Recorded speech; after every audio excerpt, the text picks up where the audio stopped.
lot of times people ask me, why, as a Marine, training people from Navy SEALs to Rangers, why would I leave that to go do humanitarian work? I joined Marines for one reason, to hate Muslims, Arabs. I didn't realize then that not all Muslims were terrorists, like many Americans. All Things Possible Ministries is the organization. We started it back in 2003 for the purpose of reaching troubled youth or children who had been abused. Because no matter what happens in war, the children always pay the price.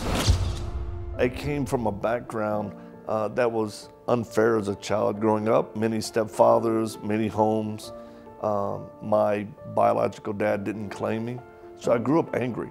I do know that if people show love and hope to children and youth who've suffered, it is the best chance for them to not repeat things that have happened to them.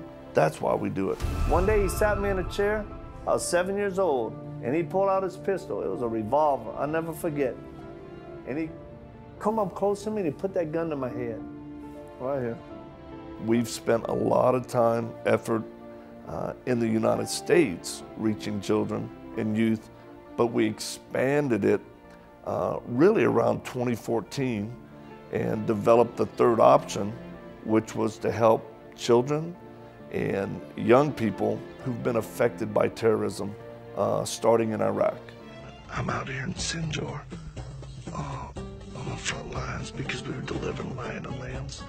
So we were so far out here we couldn't get back. So we stayed here with some warriors.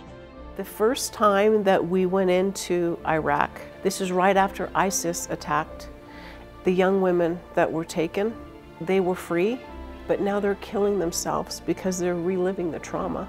31,000 children we've helped from Iraq, Syria, mainly in Iraq, with trauma care. And I felt I was supposed to go because I knew that they were young women, and I understand in their culture, men can't hold women, but I could.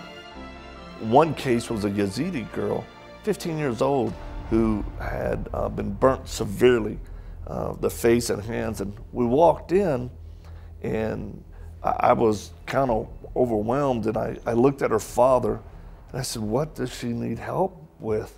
And he said, we've sold everything we had. We fled ISIS from Sinjar, and here we are. We need, like, I think it was $2,500 for 2 surgeries. And I said, that's it? We got on social media. We put out an urgent request for people to support. Money came pouring in. When I came in the next day, she was smiling. And I told the father, is she doing okay? He said, she didn't sleep all night. I said, why? He said, because she told her dad, he's the first person that's come to see us that acted like he really was gonna come back. That this money right here is $4,500 it's what they needed and a little bit more for the surgeries for her to get her ears done and her chin. I think I was surprised as anyone to be in Iraq for the first time during the ISIS fighting and meet people. I'll give you an example. We're in Mosul. There's still fighting going on. We're delivering little bags of food, basics. We have our security because ISIS is still everywhere. The people cannot come out of there. We went down this one street, cars, you know. When we turned around to come back, people had already made food and tea and were giving it to us. They had nothing, and yet what we gave them, they made food and drink to give to us. It got my heart, and I said, this is love. It's not what you just see on media. Children are children, families are families.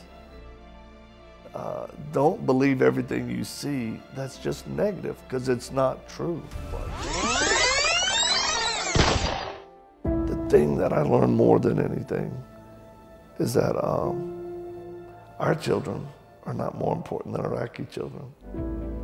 Our children are not more important than Iraqi children. God loves them just the same.